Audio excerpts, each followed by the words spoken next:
Welcome to GS Podcast number 99. I'm Stephen Knight. On this episode, I'll be having a discussion with author and journalist Graeme Wood. Really enjoyed speaking to him. I've wanted to speak to him about his work ever since he wrote this fantastic article for The Atlantic back in 2015, I believe. So we've been in infrequent contact, trying to arrange that conversation since then. In the intervening time, Graeme's expanded on that article to put together a fantastic book called The Way of the Strangers, Encounters with the Islamic State.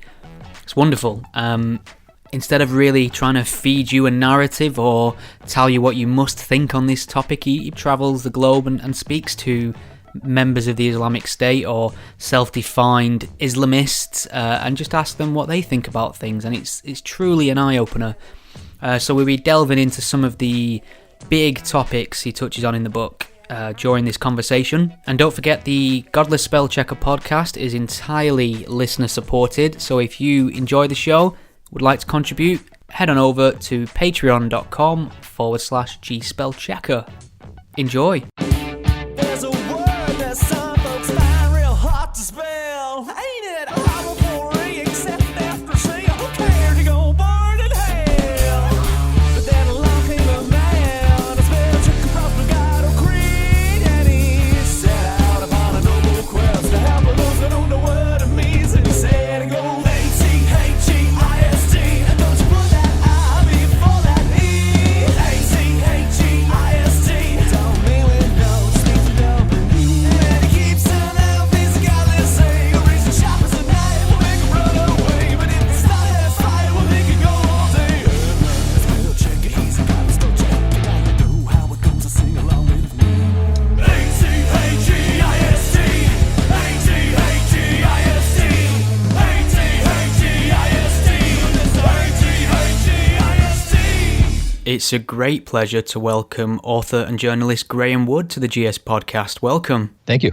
Seems like we've been trying to arrange this podcast for quite a while. I think I first reached out to you in about 2015 and we finally made it happen. Yes, you gave me a very kind invitation before, and I've been traveling, unfortunately, quite a bit. So I'm glad to be in place for at least an hour right now. Excellent. Well, maybe you could tell me a little bit about your background. How would you describe what you do to people who aren't familiar with your work? I'm a journalist, so my bread and butter is going places, talking to people, and then writing about what I find out. So that's been my MO for investigating not just the Islamic State, but a whole slew of different subjects in my journalistic past, including politics, science, food, sports, you name it. But it's pretty much the same skill set. Okay, and what drew my attention to your work, I suppose, and a lot of people, was the article you wrote in The Atlantic called What ISIS Really Wants. And it was quite refreshing for somebody to really take a close look at the underlying ideology of people who identify as jihadist or affiliated with ISIS. And there hadn't been too much of that, really, especially in mainstream circles. Why do you think people either are reluctant to address the ideological component or just ignore it completely? I think the first reason is that they were used to Al-Qaeda. Al-Qaeda, it would, issue statements now and then. You could get a sense of many of the things that Al-Qaeda believed. But to use that toolkit that I referred to earlier, it would be very difficult to actually sit in a room with an Al-Qaeda ideologue and ask, what do you believe? And by the way, often those answers would not even be that interesting in the case of Al-Qaeda. So when the Islamic State came about, there was still that curiosity that I had that I had in the Al-Qaeda days. But now that there was a movement that had become radically open, where there were people I could actually speak to who were within the intellectual echelons of that movement, there was now this possibility of actually asking the questions that I think many people wanted to have asked of Al-Qaeda, and to get answers, that, as I say, turned out to be actually more interesting than the ones we would probably have got if we had been able to interrogate Al-Qaeda ideologues. So why this subject? I mean, I understand it's one of the greatest problems of our day. for sure, but I don't think you get much thanks for really poking too much into it. I mean, first of all, there's safety concerns. There's a lot of radical elements within Islam. There's a lot of people, I would imagine, are more affiliated to the left of politics who wouldn't thank you for drawing attention to it. Did you realise the tsunami of criticism that had come your way for doing this? And if so, did you care before you started delving into it? To be honest, I did not realize that it would be as large a tsunami as it would be. I expected to get some criticism. I had gotten some criticism for previous writings on this subject, but I didn't expect it to be as big as it was. I mean, I should say one of the reasons that I went into this subject in the first place was an interest that I had on a hobbyistic level in some of the issues that turned out to be highly relevant to ISIS. And by that, I mean the history of Islam. I mean Islamic law and theology. These were topics that, as a journalist in the 2000s, just weren't that relevant to what we were looking at.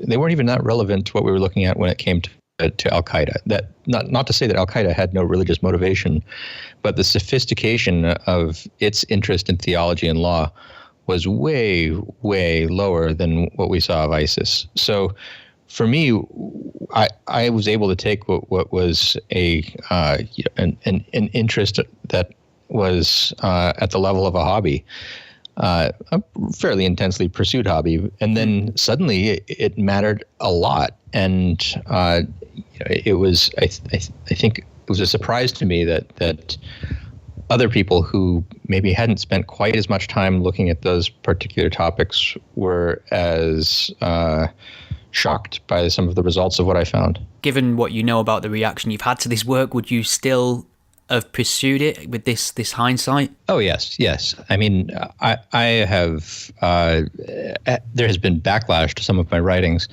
but it's nothing compared to what other people have faced, and mostly I welcome it. It's a compliment to have someone say, "I hate your work enough to criticize it." So I'll take all comers when it comes to criticism, and I'll mostly appreciate them. Excellent. Well, you mentioned the theology there, and the way it plays a part in ISIS that perhaps it didn't to the same extent in Al-Qaeda. And one thing that comes through in your book is an aspect which I think people are quite dismissive of, and that's that these people are generally people in ISIS, should I say, generally kind of well versed in theology. I think you mentioned in your book this reference that gets thrown around a lot to the jihadist that went to fight and was found with a copy of Islam for Dummies. And I was wondering maybe you could just talk a little bit about what level of understanding many of the people you spoke to had of the religion in general. Many of the people I spoke to had a pretty sophisticated grasp on the history of the religion's theology and its law. I hasten to add, though, I was seeking out people who could explain the mental world of ISIS to me. And so, of course, I was looking for people who had special expertise in this. Now, I have no illusions about the average level of knowledge being the same as these guys. These are people who are bookworms, who enjoy this stuff, and who are responsible for figuring out what that orthodoxy is and then disseminating it to others. When I think people find that those couple of guys in Birmingham who were found with those embarrassing primers on Islam in their Amazon.co.uk cart, they like to assume that those people, because they had those embarrassing titles, the Quran for Dummies, etc., that they represent everybody. And also that because they're novices in the religion, that they're not actually religious. And I simply would say that what I've found is that those are both non sequiturs. There are in any large group of people, some people who are more interested in the intellectual aspects of things, some people who are less. And those who have less sophistication, if they are seeking out more sophistication, that does not mean they're not religious. It means that they are simply novices, which is a normal state to be in for a foot soldier in any movement. Yeah. I mean, one of the things that comes through quite strong in your book is that, and it's kind of a fear that I think many people have, is that the extremists within this movement, with it being a theological argument, seem to have the stronger arguments for their behaviour than, say, some of the so-called moderates or reformers. Do you think that'd be a fair thing to say? Well, yes. I'll put it this way. As a non-Muslim, my view about these things is that they're all wrong. There's no correct interpretation of the Quran, because if I believed that there was a correct one, that would mean almost by definition that I was a Muslim. Now, I can say, though, by looking at the arguments that one side deploys and the way that it's countered by another and the way this dialogue goes back and forth, I can say whether these arguments have been considered concluded by Muslims as a whole over the long history of Islam. And I think the answer to that is a resounding no. There have been arguments about the status of slavery, about the legitimacy of Muslims living, or permissibility of Muslims living in non-Muslim lands. And these are unconcluded arguments. So when moderate Muslims, when mainstream Muslims, however you want to put it, suggest that ISIS is simply wrong, that ISIS just doesn't have it, or doesn't have the correct interpretation, they can claim that.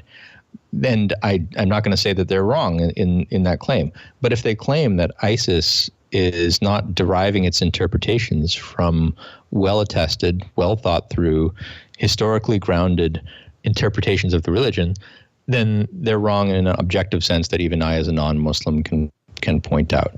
So you find in much of the anti-ISIS Muslim discourse a kind of smugness, I suppose you might say, about their interpretation. And that, I think, is unfortunate. That they will claim, for example, that slavery has been abolished within Islam. Now, again, I don't have any view on whether slavery is permissible in the present day or at any point in Islam. That's not for a non-Muslim to say.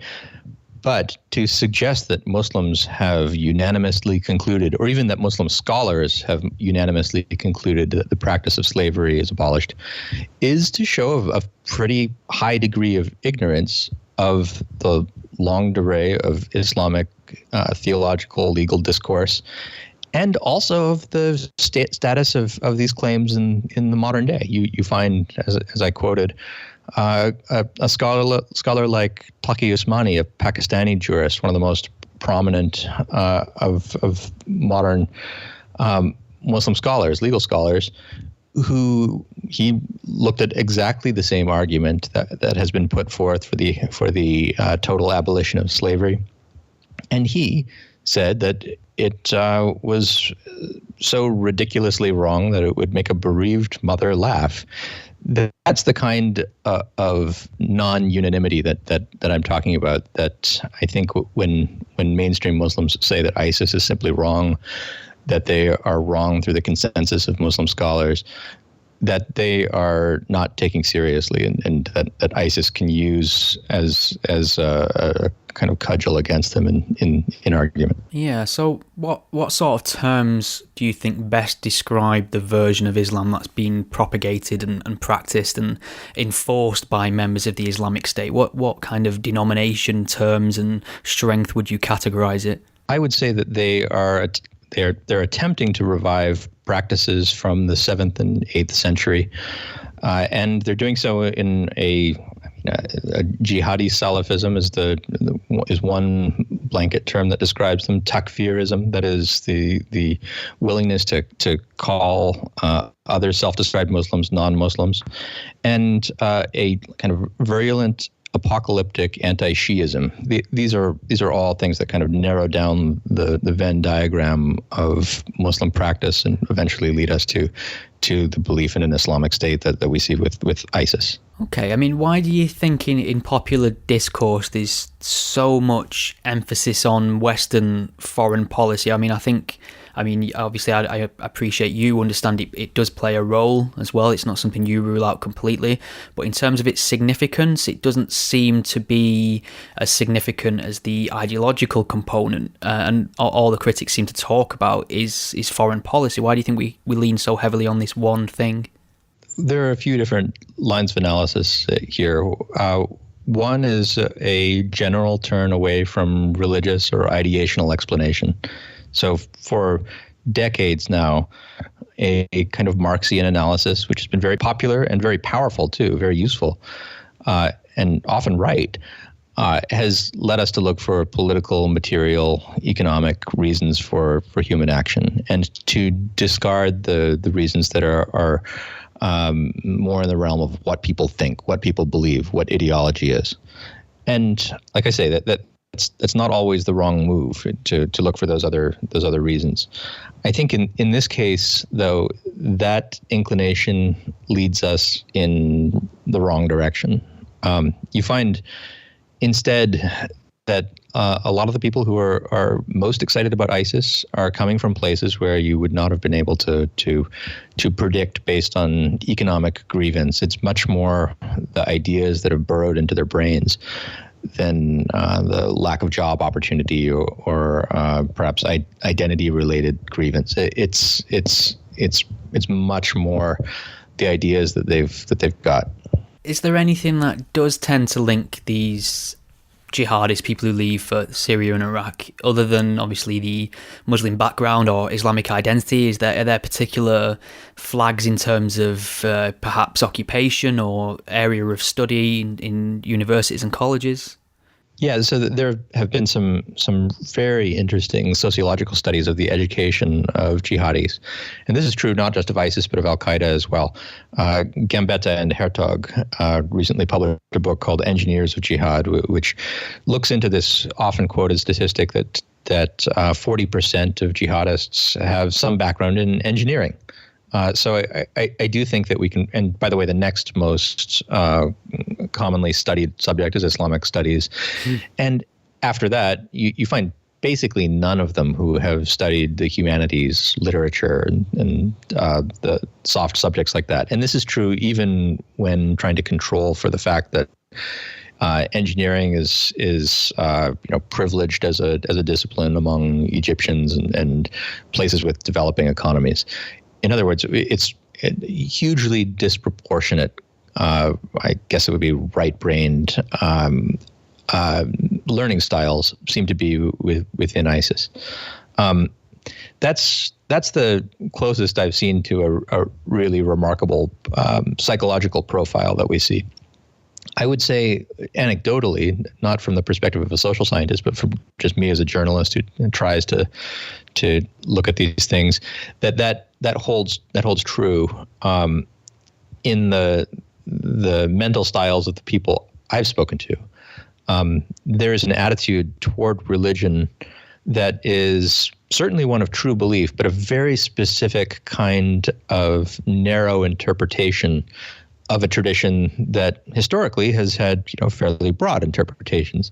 So there is this desire to, I think I put it in the case of one of the people I profiled who's an ISIS supporter, to be a human computer and to have the Quran and the Hadith be the software that runs on your human computer. Just install it into your brain and then make it go. That, I think, is a very common point of view among the intellectually inclined jihadists who have gone to ISIS. In terms of people coming from a Muslim upbringing in the West and living in a Muslim environment in that way, I think they're potentially slightly more susceptible to the extreme interpretations, given they've already got an Islamic foundation and grounding. So I think what maybe they've already got on board, it can be manipulated or nurtured in a different direction. But how do you account for people who have been secular most of their life, or Christian perhaps, and have just converted to this cause and took off to Syria, and they've got no background in the religion whatsoever? But how does this kind of thing entice those people to commit themselves? Yeah, so I should say a bit more than what you just said about the background of people who have a pre-existing religious commitment. You find among Salafi jihadi or jihadi Salafi recruiters that type of background is one of the tougher ones to recruit from. You instead want to find that second group that you mentioned, the people who are secular or from non-observant Muslim backgrounds, because the first group already has views on theology and Islam. So if those views happen to be the one that the neighborhood imam has, then they're probably ones that include a kind of inoculation against jihadist mentalities. Certainly that's true of the United States, where you don't have openly jihadist sermons being preached in mosques. In the UK, I know the atmosphere is perhaps a bit different, or it has been. You find, though, with the people who are secular or who are non-observant Muslims, then if someone goes to them and says, look, here's an interpretation, it is the correct interpretation of the Quran and the Sunnah, then they don't know what the stock arguments are against that. And guess what? Those arguments are not entirely crazy ones. They're ones that could be accepted by someone who was reading these texts in a pretty straightforward way.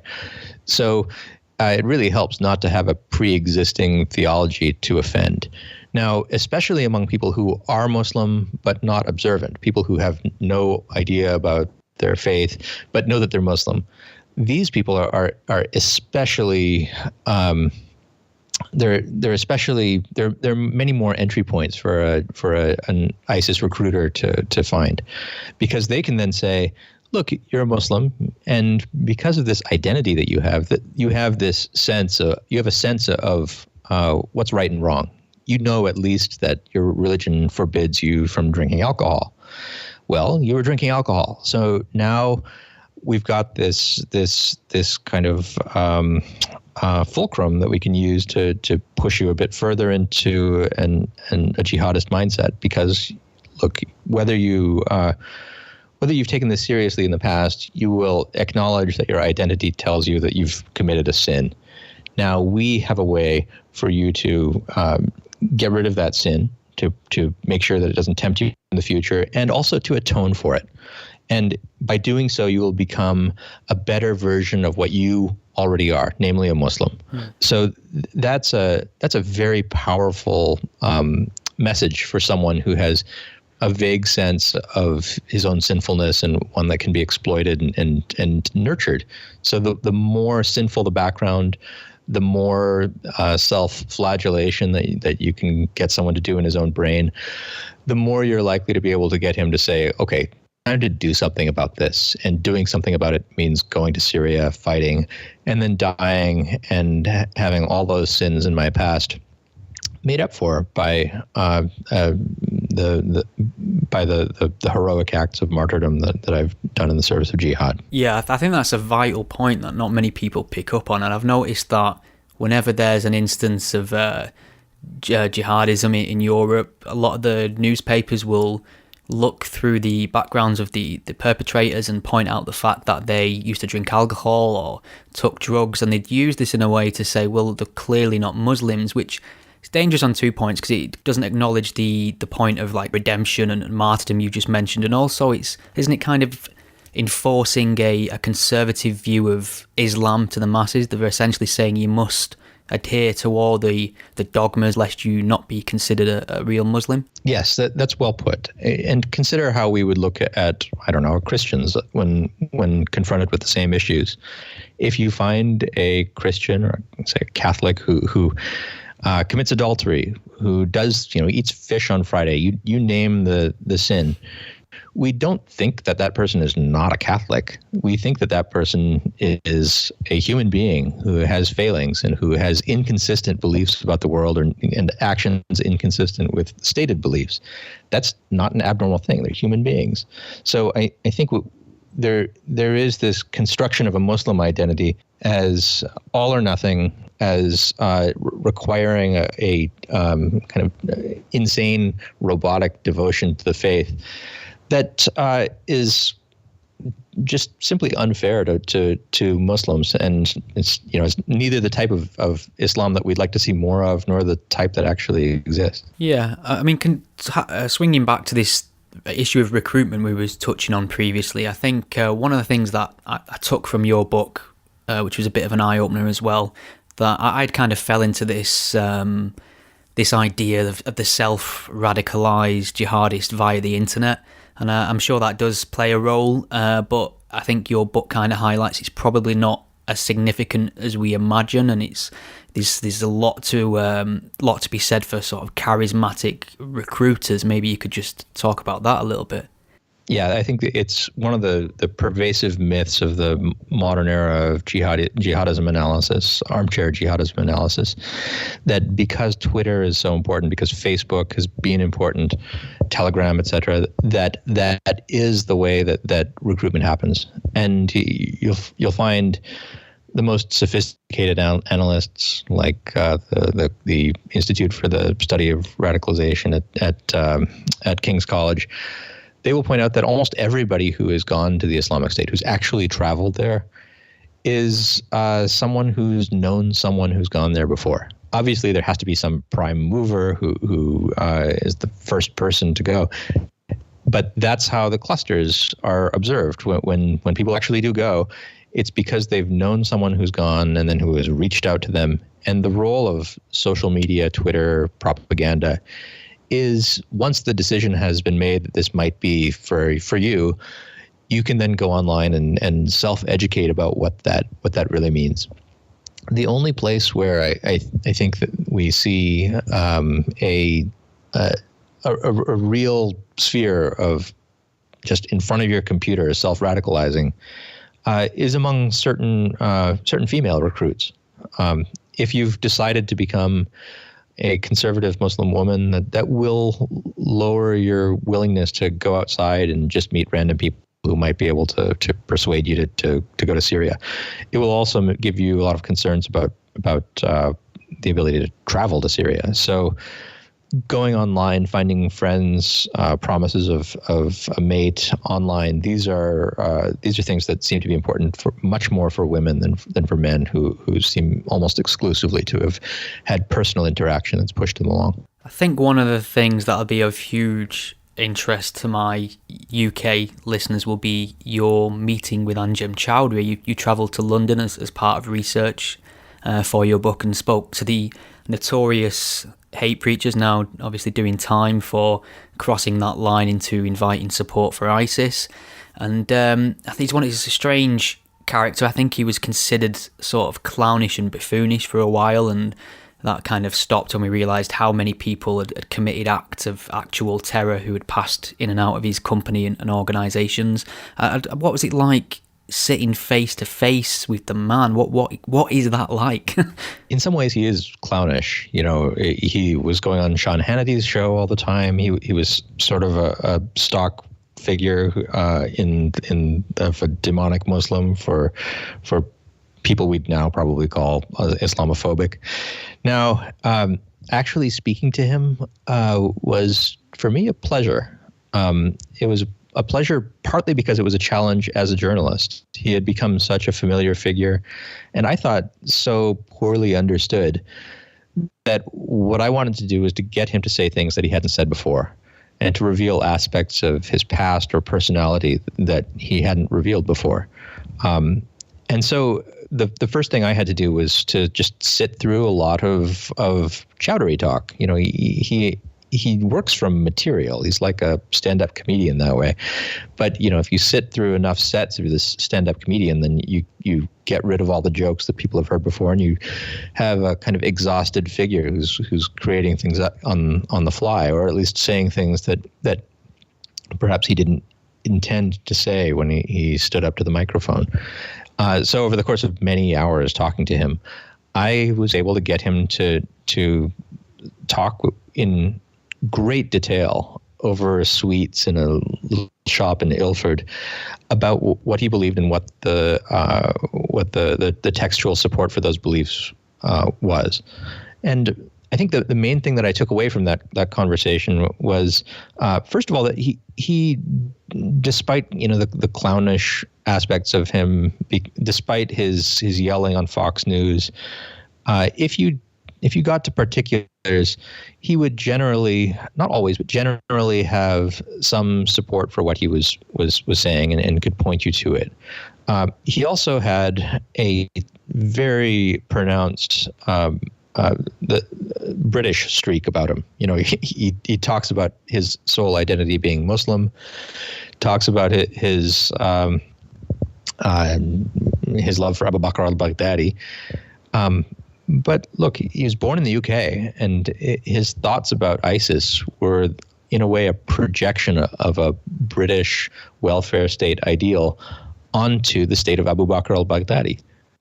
And it took a while for that to get out, but he would talk, and as would his followers, about the fact that the Islamic State has free healthcare, that it looks out for the poor, that it does all these things that, of course, have precedent in earlier caliphates, but are really values that would be inculcated in any British person, and they seem to find them most fully expressed in Raqqa, which I thought was an incredible irony.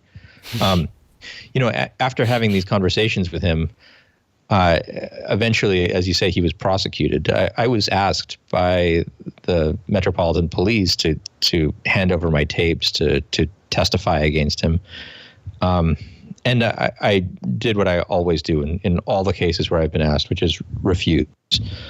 And in the case of Anjem Choudary in particular, my thought was, if you can't convict a guy who has pretty much just been yelling about how much he loves ISIS for as long as ISIS has existed, if you can't do that without bothering a journalist who's doing his job honorably and accurately, then you're not very good at your job as a law enforcement officer. And sure enough, they were able to convict him without any help from me. Yeah, that ended fine on its own, didn't it? I mean, I think one of the big issues non-Muslims have in getting their head around this is the fact that they don't believe it's true, and therefore can't really appreciate that others may, or understand why people may.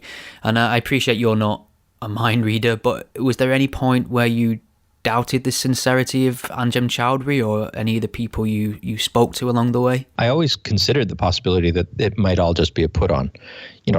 I had many people before and after I spoke to Anjem Choudary say, "Oh, he's just a publicity whore. He just wants to be on TV." And I now think that was it's not exactly false. He did want to be on TV, but he wanted to be on TV so he could yell about the caliphate and get other people to be bound by his witnessing for it. But the implication that he didn't actually believe it, he just wanted to be on TV, was more a projection by those who disliked him.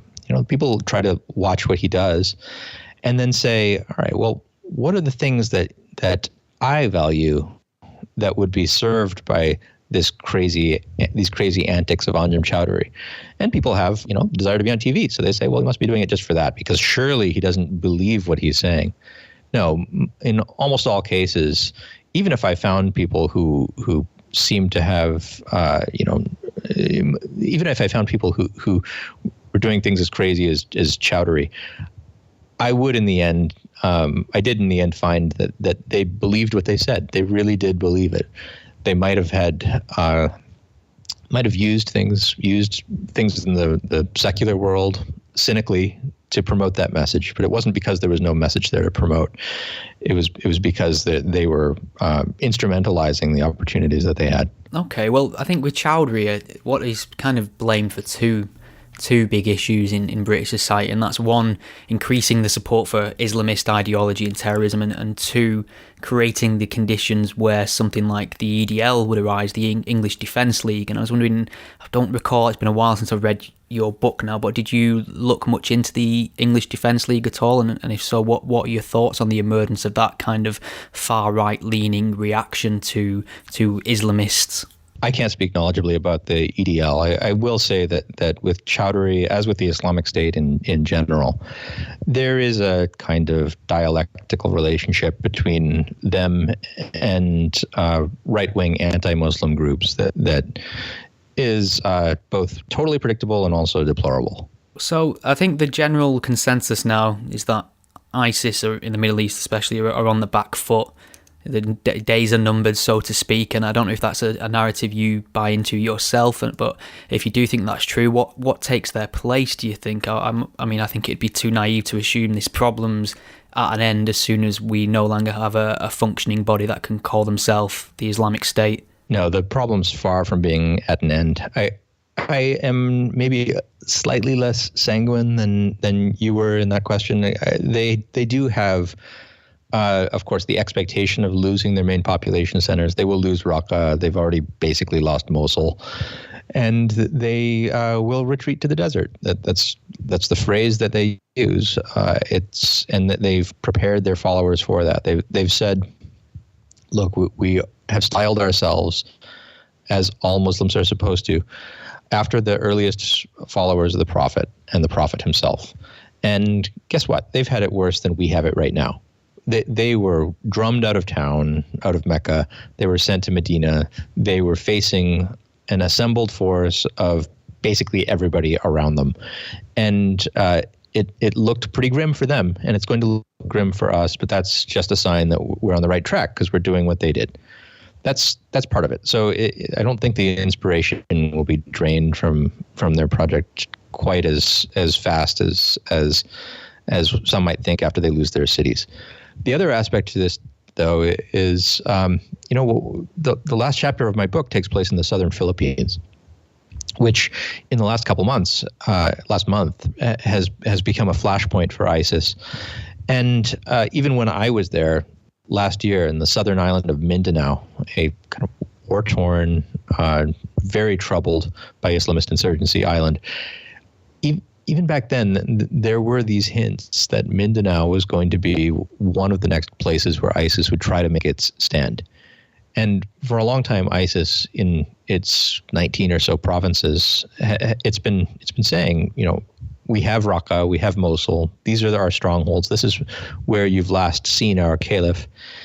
But we've got other places as well. And if you want to serve the caliphate, then you can go to many, many different places where the laws of the caliphate are implemented and where allegiance is accepted. So I think that once they lose the core territory, that will deal them a significant blow. But the dream is still alive.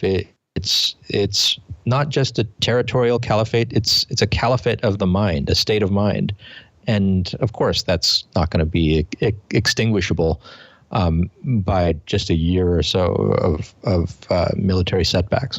Yeah, I'm afraid you're probably spot on there. In terms of this pervasive narrative as well, that our meddling in the Middle East somehow gave rise to ISIS, how much truth do you feel there is to that? Do you think they'd have come about the way they had otherwise and regardless?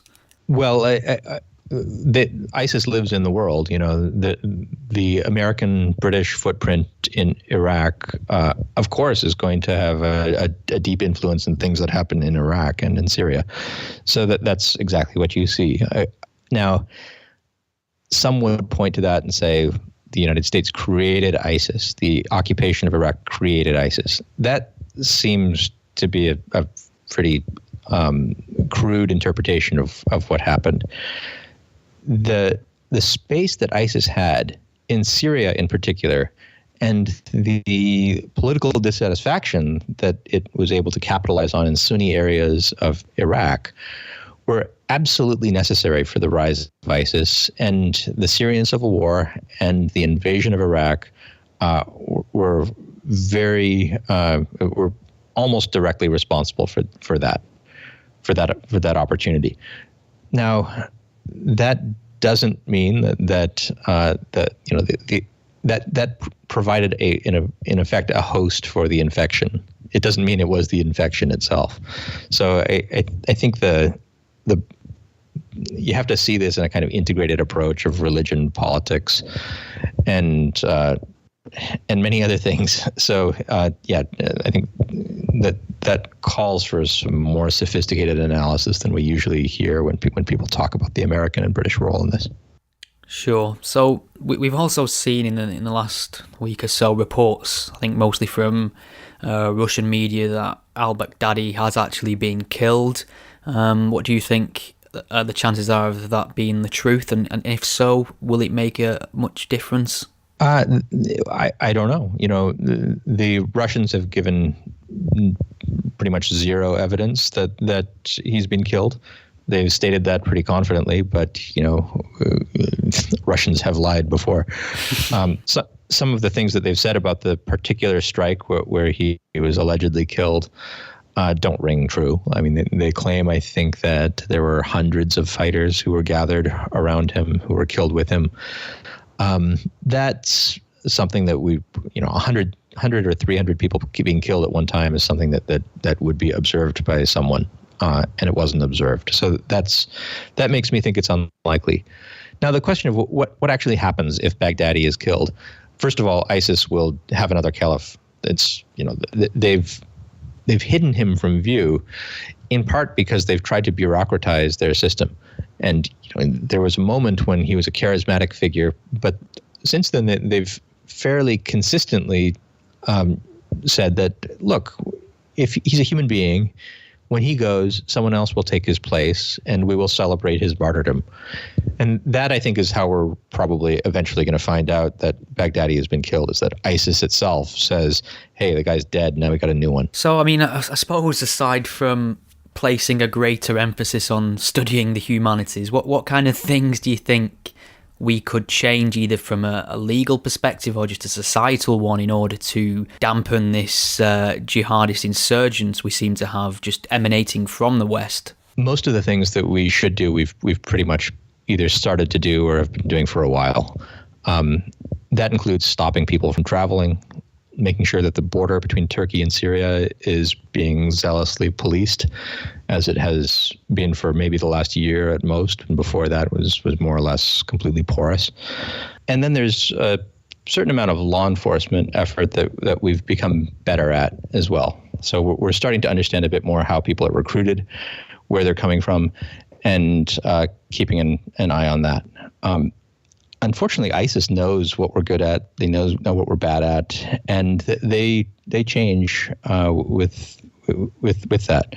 So an example of this would be they've observed how their cells have been rolled up, and they've told people instead to stop asking them how to immigrate and how to fight. Instead, just do it. Just go get a knife and then stab a few people. That's in response to the successes that we've had against them. And we will never, of course, be able to stop people from grabbing knives and then stabbing people on trains. So the next thing that I think need to do is prepare ourselves for that type of thing, with the understanding that we can't always stop it from happening. And that we've been pretty terrible at up to now. Like, there's just been a nationwide freak out in the United States, even with the smallest kind of attack. And I was pleased to see, as a very dim silver lining to the London Bridge attacks, that in the UK that you've become much better at it. You've become much better at realizing that even a horrific multiple stabbing in a prominent public place is something that can be handled with aplomb. That's I think an important next step. And then the last thing that I'll mention is there is a kind of intellectual sociology to ISIS, and we've begun to start mapping that out. We have a better sense now of where the ideas come from, how they disseminate, and the better we are at mapping that, the more likely we are to keep them from spreading beyond our control. I know there's a prominent movement, a growing movement, should I say, towards reform now. A lot of liberal, progressive Muslims are pushing the idea that we need to address the problematic verses within Islamic scripture and reform it. And this is something that I obviously support, whilst being very sceptical as to whether or not it'll be successful. I'm just wondering what your views are on this reform movement in general. I'm skeptical of it as well. I have nothing against it, and there are figures like Majid Nawaz, Ayan Hirsi Ali. They don't have a very large constituency within the larger Muslim world, and there's nothing I can do about that. It's not really possible for me as a non-Muslim, or for you as a non-Muslim to have much say in how Muslims are going to interpret their own holy books. So I think in large part, we just have to sort of take a step back. These are intellectual, historical movements that are far, far too large for us to presume to change. I think of the ISIS phenomenon, to a lesser extent the Al-Qaeda phenomenon, as part of a much broader sociological, demographic change that's akin to the Reformation in Christianity. The rise in literacy in the Muslim world, the availability of texts through social media and otherwise. These are all trends that are going to play out, and we need to have the humility to realize that our ability to affect them is going to be small. Okay, well, I do have a handful of listener questions I thought I'd put to you as well, if that's okay. Yeah. Okay, so Damo has asked, it's been reported that many senior ISIS members are Bathists. Is this still the case, and how do these ideologies work together, if at all? Well, I would differentiate first Bathists from ex-Bathists. In the highest ranks of ISIS, there have been at different points people who have at other points in their lives been servants of the Saddamist state. And that infrastructure of people who know how to control other people through the most brutal means, that has been extremely useful to ISIS. And for a long time, it was really important for them to exploit those tools to grow. Now, most of those Bathists are dead. They've been dead for a long time. And I think the people who suggest that at this point ISIS is controlled by Bathists, by present-day Bathists who would gladly see the restoration of the resurrected Saddam Hussein, that belief is crazy. We've seen instead that whatever Ba'athist elements were once there were used and then sidelined. The Ba'athists who have been welcomed into ISIS have gone through a process of rehabilitation that includes renouncing their former secularism and getting in line with ISIS.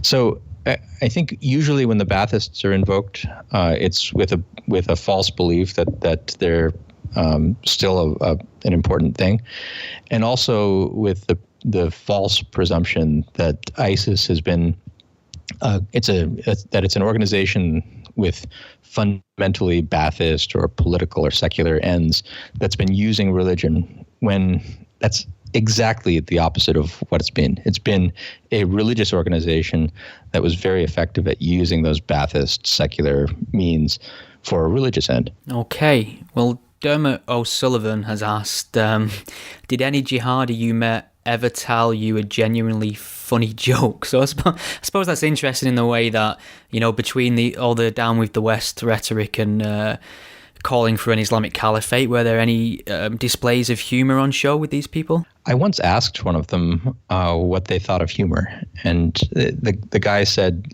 look, there's a book about the life of the Prophet Muhammad, and he said that he originally dismissed this book out of hand because it had flowers on the cover and it seemed a little bit soft, and he said, but no, this book was actually pretty good, and it said that the Prophet himself had the most humorous disposition and a kindly disposition, and that was something that jihadists should in a way aspire to.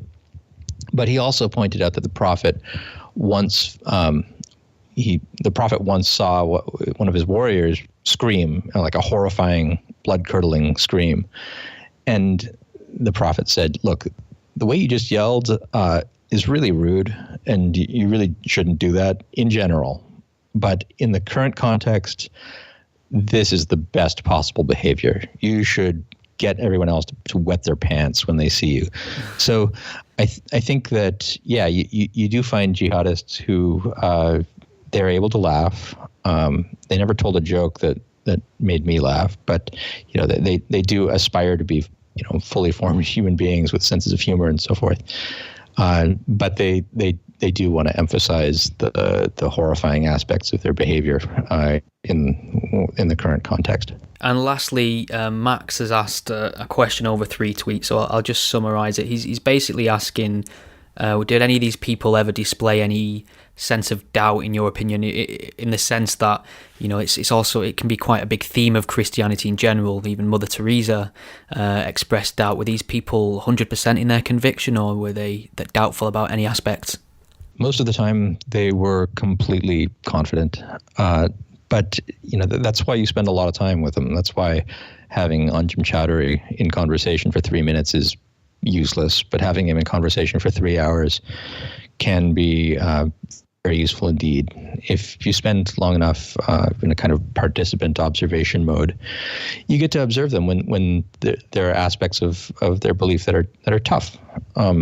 Musa Cherentonio, who probably more than anyone else, an Australian jihadist currently in the dock for allegedly trying to travel from Australia to Islamic State territory.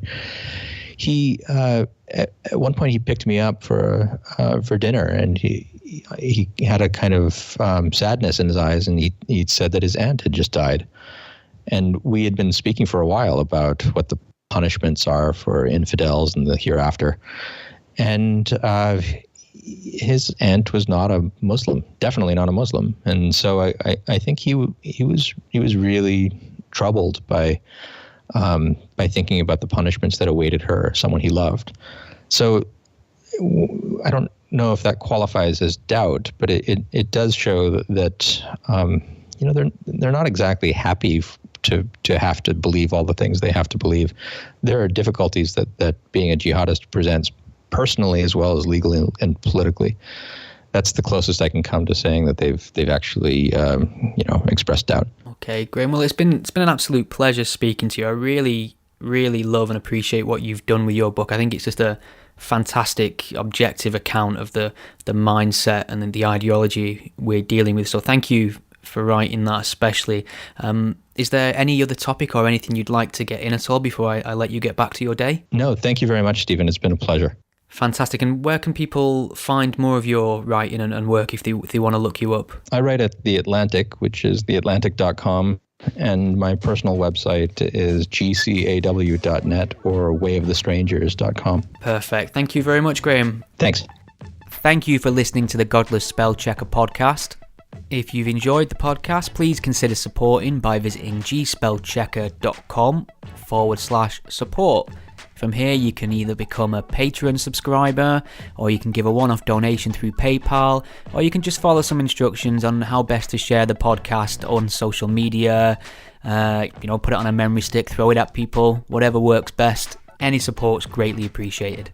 I think we've all learned something here today.